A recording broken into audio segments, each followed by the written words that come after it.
탈진 증후군이라는 증후군에 대해서 들어보신 적 있으십니까? 번아웃 증후군이라고도 합니다. 뭔가 열심히 달려갔는데 갑자기 힘이 빠지면서 삶의 회의감이 들고 아무것도 하기 싫고 내가 이거 해서 뭐 하겠나 싶은 생각이 들면서 무기력증, 우울증까지 찾아오는 이 탈진 증후군, 아마 살아가면서 조금은 느껴본 청년들도 있을 것이고 아마 경험한 청년들도 있을 것 같습니다. 오늘 성경에 나오는 엘리야가 딱 이런 상황이에요. 그냥 대자로 뻗어 있습니다. 아무것도 못하고 있는 엘리야입니다. 정말 믿음으로 대단한 역사를 일으켰던 선지자가 지금은 신세한탄하면서 아무것도 못하고 누워 있습니다. 오늘 저는 이것을 영적 탈진이라고 하고 싶은데요. 우리가 살아가면서 영적 탈진이 찾아올 때가 있습니다. 어떻게 이겨내야 하고 또 우리가 어떻게 이것을 예방해야 될지 한번 말씀을 통해 생각해 보겠습니다. 자, 먼저 엘리야 이야기를 잠깐 설명을 드릴게요. 오늘 엘리야가 대자로 뻗어 있기 며칠 전이었어요. 갈멜산에서 850명의 우상 선지자들과 엘리야는 한 명이죠. 혼자서 둘이 싸웁니다. 치고받고 싸우는 게 아니고 진짜 신을 가리자. 그들은 바알을 부르짖었고 아세라를 부르짖었고 이쪽에서 엘리야는 하나님을 찾습니다. 불로 응답하는 신이 진짜다. 모든 백성들이 다 지켜보고 있는데 하나님이 불로 누구에게? 엘리야에게 응답을 딱 해주십니다. 진짜와 가짜가 구별이 된 거예요. 850명은 가짜, 진짜는 엘리야가 맺는 하나님이 진짜다. 모든 백성들이 다 인정을 했습니다. 그리고 엘리야가 명령을 내립니다. 저 거짓 선지자들을 처단하라. 그래서 850명이 사형을 당하게 됩니다. 지금 이 나라가 북이스라엘인데 아합과 이세벨이라는 사람이 바알 아세라에 거의 미쳐 사는 사람들입니다. 이스라엘 백성들을 다 우상으로 끌어들인 장본인들이에요.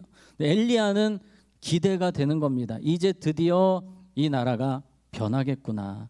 그리고 엘리야가 기도합니다. 하나님, 3년 반 동안 이 나라에 비가 내리지 않고 있는데 하나님, 이 나라에 비를 내려 주시옵소서. 하나님 앞에 기도할 때 3년 반 만에 하늘 문이 열리고 비가 내립니다. 모든 백성들이 다시 한 번 더 하나님은 살아계시다, 하나님이 진짜다라고 인정하는 거예요. 엘리야는 더 기대가 커집니다. 분명히 저 아합 왕 이세벨 왕비 회개할 것이다. 이제는 정신 차리겠지. 하나님의 살아계심을 봤으니까 이제는 달라질 거다. 아마도 조만간 우리나라가 하나님을 잘 섬기는 나라가 되겠지 했어요. 그렇게 기대하는 마음으로 집으로 돌아갔는데 집에 누가 찾아왔습니다. 띵동 누르면서 누군가 봤더니 이세벨 왕비가 보낸 사람이에요. 엘리야는 기대합니다. 아마도 이세벨이 용서해 주세요. 그동안 잘못했습니다. 하나님이 진짜인지 모르고 제가 실수했습니다. 이런 이야기를 할 줄 알았는데 이세벨 왕비가 이런 이야기를 전달합니다. 2절에 보면 이세벨이 사신을 엘리야에게 보내어 이르되 내가 내일 이맘때에 반드시 내 생명을 저 사람들 중 한 사람의 생명과 같게 하리라. 그렇게 하지 아니하면 신들이 내게 벌 위에 벌을 내림이 마땅하니라 한지라. 그러니까 이세벨이 협박 편지를 보낸 거예요. 너 반드시 내가 죽일 거다. 내가 반드시 너를 이 땅에서 없애버릴 거다. 이런 이야기를 하니까 엘리야가 이상합니다. 갑자기 뒤로 자빠지는 거예요. 세상에, 내가 지금까지 생명 걸고 달려왔는데 아니 한 명 이 두 사람 아합과 이세벨 도대체 왜 변화가 안 되는 거야? 이 정도 되면 정신 차려야 되고 회개해야 되고 나라가 좀 바뀌어야 되는데 바뀔 기미가 하나도 보이지 않는 거예요. 너무 실망스러운 겁니다. 하나님이 원망스러운 거죠. 하나님, 이게 뭡니까? 제가 이렇게 열심히 살았는데 왜 저 사람들 변화가 안 됩니까? 하나님, 진짜 이게 뭡니까? 하면서 갑자기 이 엘리야가 짐을 쌉니다. 그리고 도망가기 시작해요. 어디까지 도망갔냐면 한번 사진을 보겠습니다.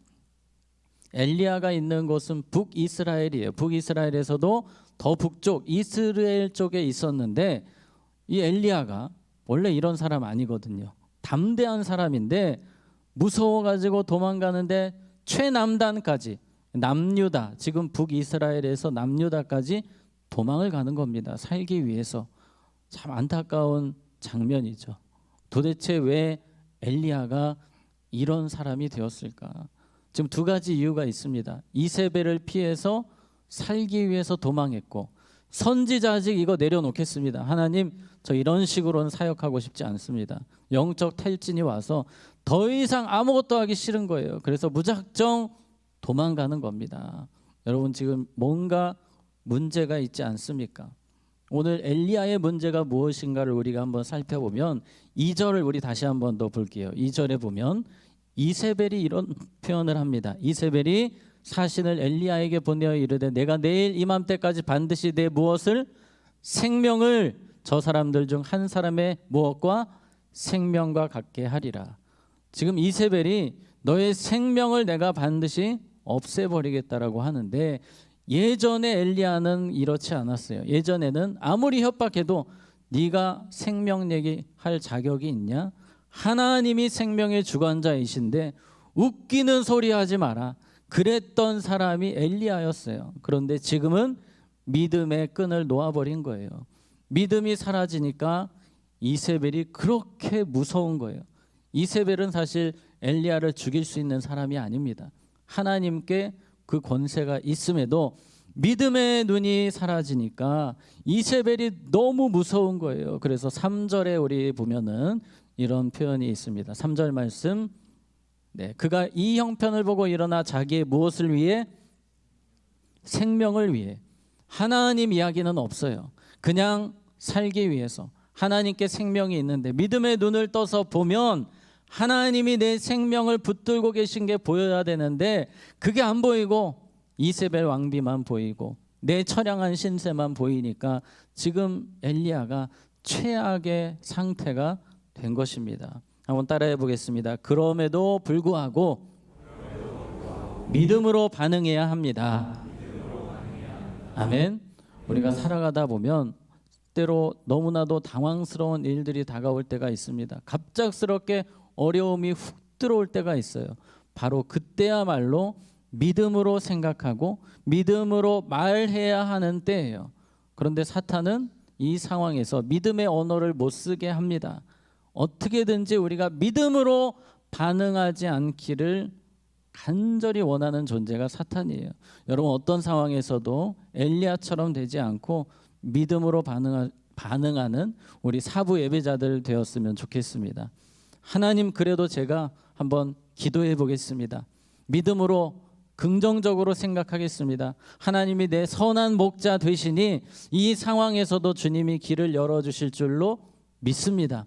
우리 이런 고백이 좀 필요합니다. 믿음으로 어떻게든지 어려움을 돌파해야 하는데 지금 엘리야는 믿음의 끈을 확 놔버린 거예요. 우리 4절 말씀 같이 봅니다. 시작. 자기 자신은 광야로 들어가 하룻길쯤 가서 로뎀나무 아래에 앉아서 자기가 죽기를 원하여 이르되 여호와여 넉넉하오니 지금 내 생명을 거두시옵소서. 나는 내 조상들보다 낫지 못하니이다 하고, 지금 엘리야가 기도를 합니다. 로뎀나무 밑에서 막 시름시름 앓더니 이런 기도를 해요. 하나님, 저는 정말 못난 놈입니다.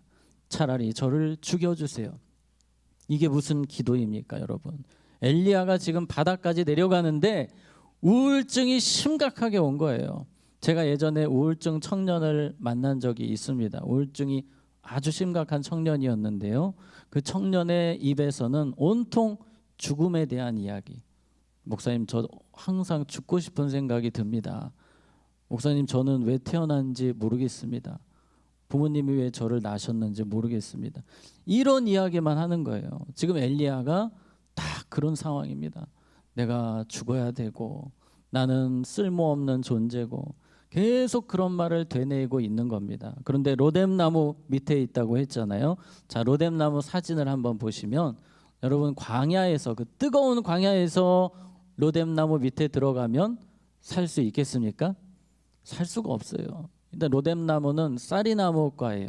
상당히 가지가 얇아서 그늘 생성이 거의 안 됩니다. 근데 엘리야가 여기 들어갔다는 것은 뭐 하겠다는 겁니까?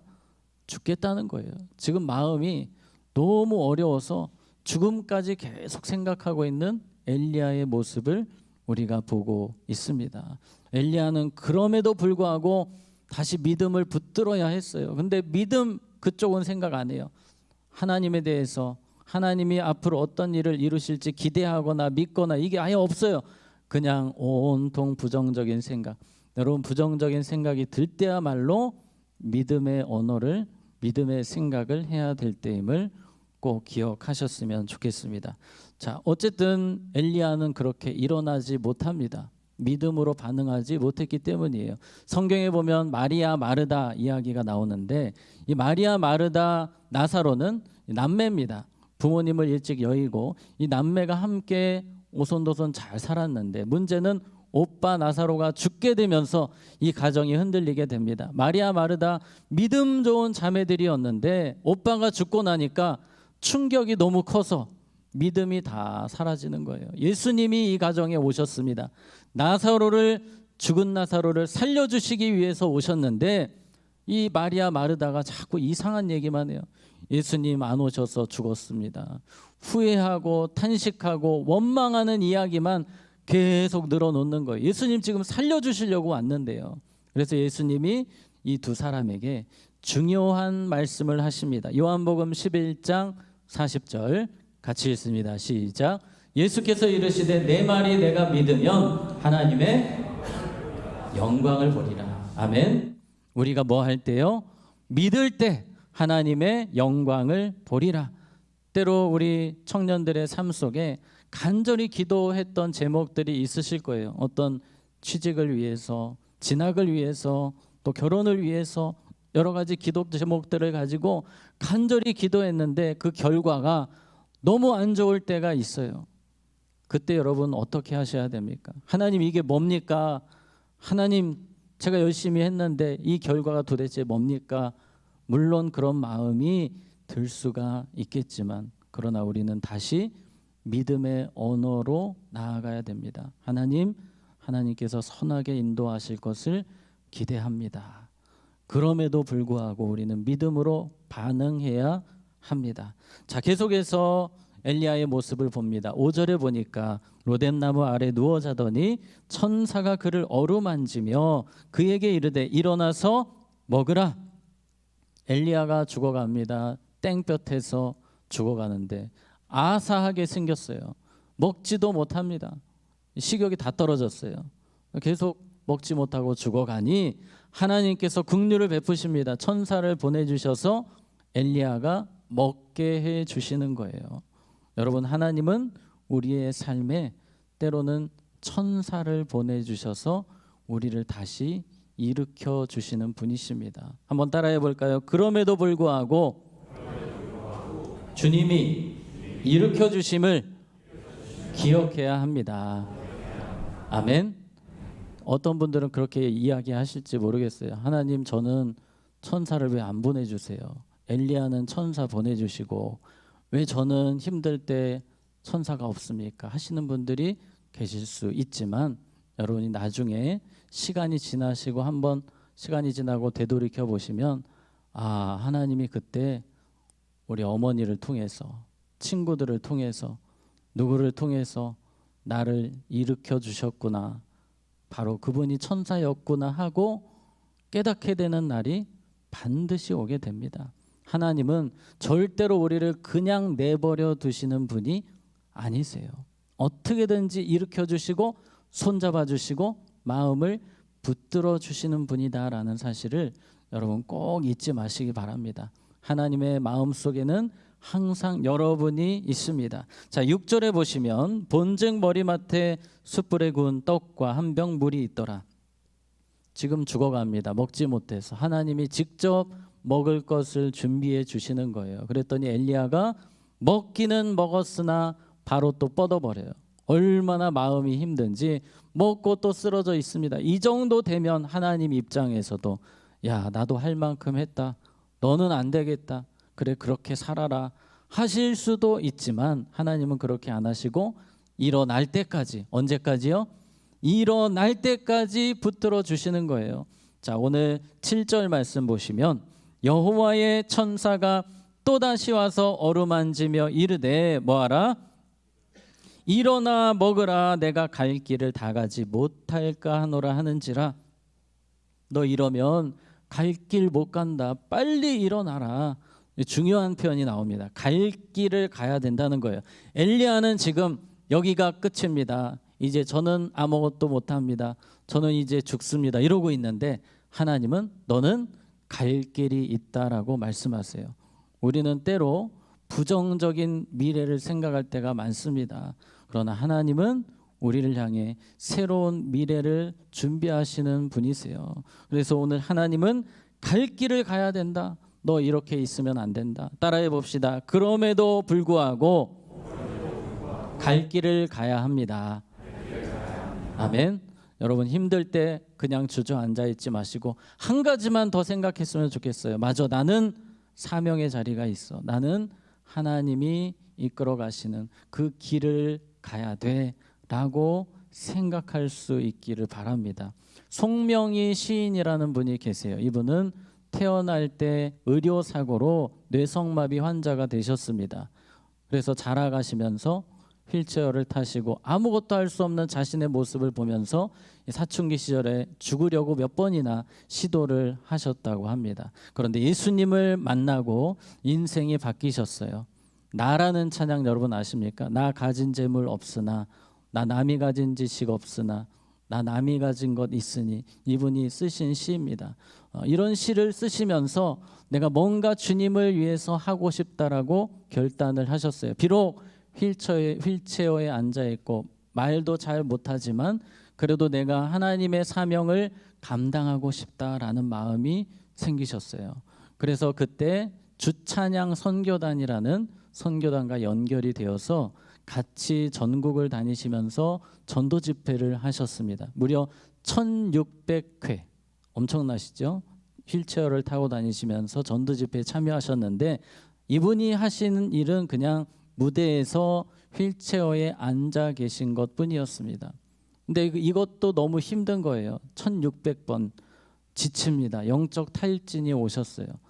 딱히 내가 도움이 안 되는 것 같고 내 몸도 안 좋고 이제 더 이상은 못하겠다. 그만해야지라고 딱 생각을 하셨는데 우리 주님께서 이렇게 말씀하셨다고 합니다. 사랑하는 딸아, 네가 가서 앉아있기만이라도 해라. 그냥 너의 몸을 그냥 보여주기만이라도 해줘라. 그래서 송명희 이분이 시인이 바로 다시 힘을 내서 그 전도 집회 현장으로 가시는 겁니다. 놀라운 것은 단지 이분은 앉아 계셨을 뿐인데 이분을 보고 많은 사람들이 눈물을 흘리고 회개를 하고 주님을 만나셨다고 합니다. 마이크를 잡고 이야기하실 때에는 정말 많이 더듬으시기 때문에 표현도 잘 못하지만 그런데 그 작은 표현 속에서도 많은 사람들이 주님께 돌아오는 모습을 보셨습니다. 여러분 그렇습니다. 우리가 아무리 힘들고 어렵고 정말 앞이 보이지 않는 상황이 올지라도 다시 일어나야 하는 이유는 사명의 자리가 있기 때문이에요. 갈 길이 있기 때문입니다. 하나님이 여러분을 존귀하게 세워서 사용하기를 원하십니다. 하나님은 도대체 왜 우리를 그렇게 사용하기 원하실까? 아무리 생각해도 연약한 사람인데 쉽게 넘어지는 사람인데 하나님은 우리를 왜 그렇게 사용하기 원하실까요? 고린도 후서 4장 7절 말씀 보시면 같이 있습니다. 시작. 우리가 이 보배를 질그릇에 가졌으니 이는 심히 큰 능력은 하나님께 있고 우리에게 있지 아니함을 알게 하려 함이라. 아멘. 여러분 우리는 질그릇이에요. 질그릇의 특징은 떨어지면 깨집니다. 아주 연약한 그릇인데 이 그릇의 특징은 과일을 담으면 과일 그릇이 되고 쓰레기를 담으면 쓰레기 그릇이 되는 것이고 그러나 보배를 담으면 보배 그릇이 되는 겁니다. 우리의 존재가 왜 하나님 앞에서 그렇게 대단한 사람들입니까? 왜 우리가 빛이 나는 사람들입니까?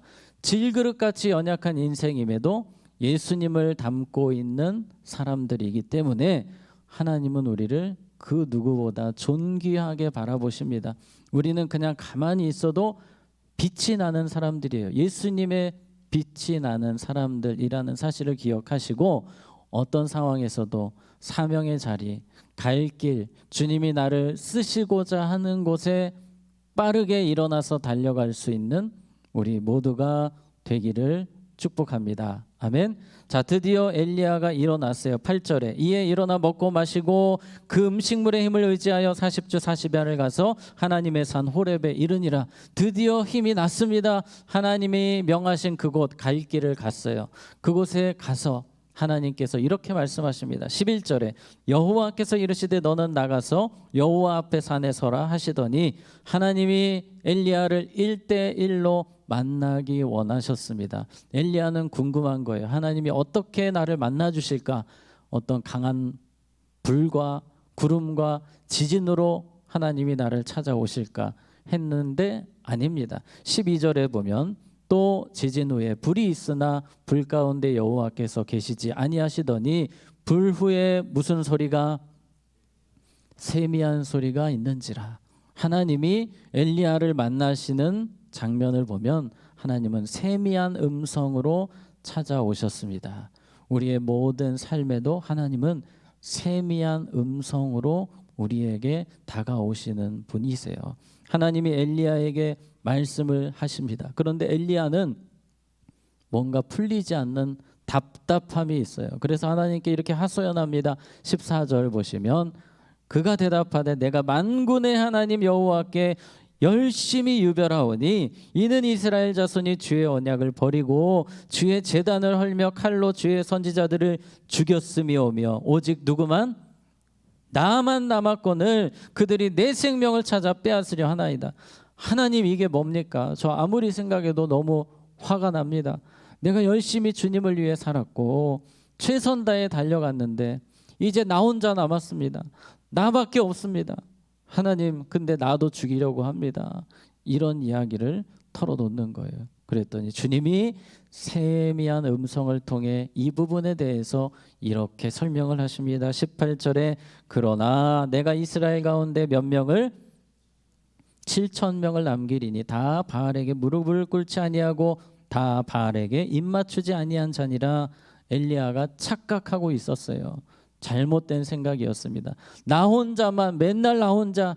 근데 아니었어요. 알고 보니까 7,000명의 사람들이 있다는 겁니다.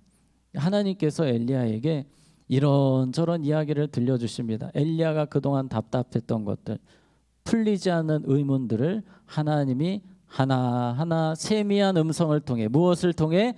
세미한 음성을 통해 다 풀어주시는 거예요. 엘리야가 드디어 아하를 외치게 되는, 아하, 하나님이 이런 분이시구나.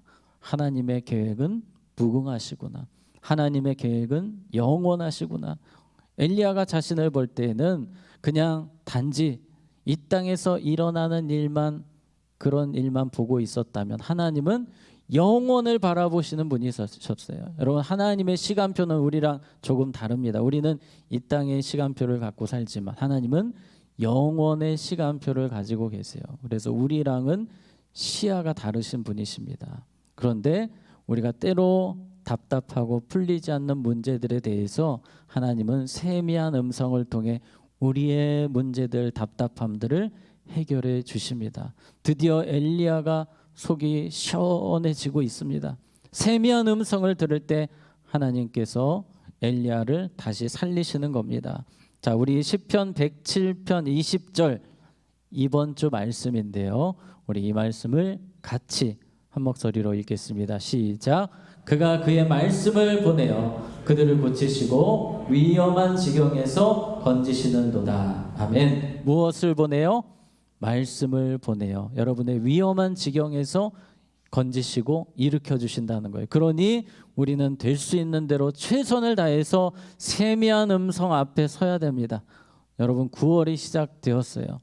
지금까지는 너무 더워서 내가 말씀 앞에 많이 못 서셨다고 핑계 대실 수도 있겠지만 이제 우리 좀 새로운 마음으로 주님의 말씀 앞에, 그 세미한 음성 앞에 더 부지런히 서기를 원합니다.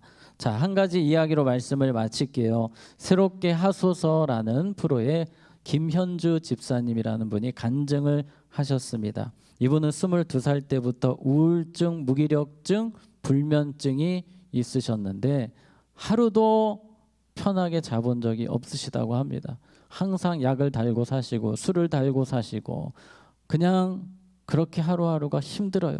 막 환청이 들리기도 하고 귀신이 보이기도 하고 그런 힘든 삶을 이분이 살아오셨습니다. 그런데 이분의 가족들은 다 예수님을 믿는 분들이세요. 동생은 선교사님이라고 합니다. 근데 이분은 안 믿어요. 나는 하나님 싫다. 옛날에 교회 다녔지만 하나님에 대한 회의감을 느끼고 교회를 안 나가기로 하셨던 거예요. 하루는 당근마켓 거래하시려고 누군가를 만나셨습니다. 그런데 그분이 어느 교회 지휘자님이셨어요. 그래서 그분과 거래를 하시는데 하루는 교회에서 당근 거래를 하자고 하시는 거예요. 이분은 그냥 싫으신 겁니다. 난 교회 근처도 가기 싫은데.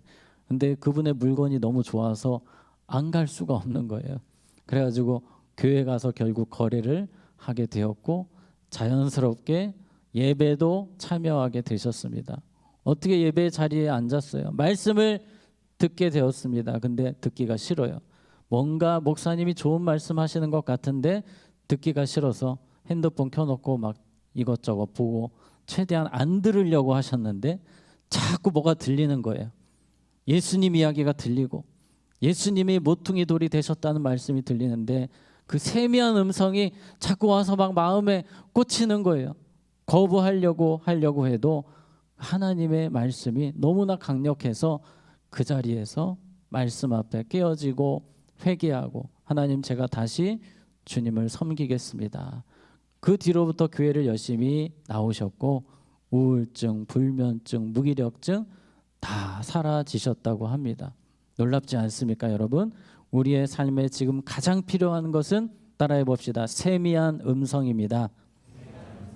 여러분 세미한 음성을 사모하시고 엘리야처럼 세미한 음성을 통해 주님 만나시고 그럼에도 불구하고 믿음의 끈을 놓지 않고 믿음으로 말하고 믿음으로 생각하고 믿음으로 살아가는 우리 모두가 되기를 원합니다. 자, 기도하겠습니다.